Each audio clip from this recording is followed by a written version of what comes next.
ఇక నిజామాబాద్ జిల్లాలో big TV కథనానికి ఉన్నతాధికారులు స్పందించారు.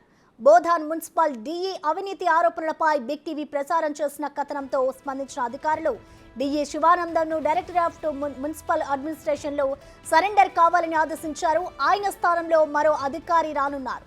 అయితే శివానందం పీరియడ్లో జరిగిన పనులపై విచారణ జరిపించాలని స్థానికులు కోరుతున్నారు.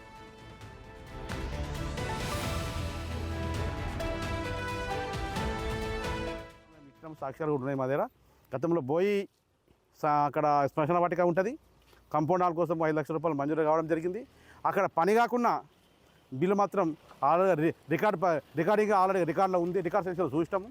కాబట్టి ఇవన్నీ పైన కూడా విచారణ జరపాలా. బినామీ పేర్ల మీద అతను పని చేసుకున్నాడు. ఈ రకాస్పేటలే కాకుండా బోధనలో కూడా చాలా రకాలుగా పని చేసుకోవడం జరిగింది. డిప్యూటీ శివానందం గారు గత 15 సంవత్సరాల నుంచి కూడా ఇక్కడనే మున్సిపాలిటీలో కొనసాగుతూ ఉన్నారు.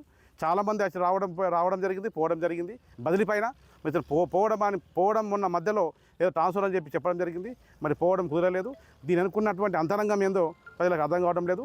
కాబట్టి ఖచ్చితంగా ఇతని పైన విచారణ జరిపి మన బినామీ పని చేసినటువంటి కాంట్రాక్ట్ పనులను విచారణ జరిపి ఖచ్చితంగా ఇతని పైన తీసుకోవాలని చెప్పి చర్య తీసుకోవాలని చెప్పి కోరుతా ఉన్నాం. దీనిపై కంప్లీట్ డీటెయిల్స్ మా ప్రతినిధి రాజేష్ అందిస్తారు. రాజేష్, నిజామాబాద్ జిల్లాకు సంబంధించి బోధన్లో మున్సిపల్ డీఈగా పనిచేస్తున్న శివానందంపై ఉన్నతాధికారులు చర్యలు తీసుకున్నారని చెప్పుకోవచ్చు. గత మాజీ ఎమ్మెల్యే షకీల్కి ప్రధాన అనుచరుడిగా ఉంటూ బినామీ కాంట్రాక్టర్లకు ఏదైతే మున్సిపల్ సంబంధించిన కాంట్రాక్టులు ఇస్తూ అక్రమాలకు పాల్పడ్డాడనే నేపథ్యంలో ఇప్పటికే ఆరోపణలు ఎదుర్కొంటున్నారు. ఈ నేపథ్యంలో శివానందంపై ఉన్నతాధికారులు చర్యలు తీసుకున్నారు.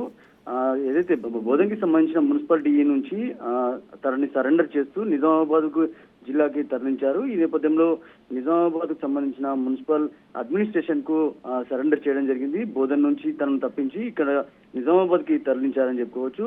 తనపై ఇప్పటికే అవినీతి ఆరోపణలు ఎదుర్కొంటున్నాడు. గతంలో కూడా తన సన్నిహితులకి, తర్వాత వారి బంధువులకి, అలాగే బోధన్ మాజీ ఎమ్మెల్యే షకీల్కి సంబంధించిన సన్నిహితులకు కూడా కాంట్రాక్ట్ ఇచ్చాడని, అలాగే అవినీతి ఆరోపణలు ఎదుర్కొంటున్నాడు. ఈ నేపథ్యంలో కాలనీలలో, డివిజన్లలో మురికి కాలువలకు సంబంధించి కానీ, డ్రైనేజీలకు సంబంధించి, అలాగే సీసీ రోడ్లకు సంబంధించి అక్రమ ఏదైతే పర్మిషన్లు ఇస్తూ అక్కడ అవినీతికి పాల్పడ్డారనే ఆరోపణలు ఎదుర్కొన్నాడు. ఈ నేపథ్యంలో విచారణ చేశారు అధికారులు.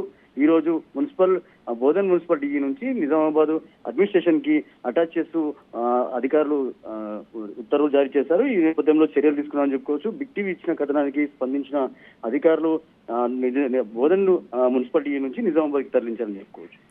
Right, thank you Rajesh.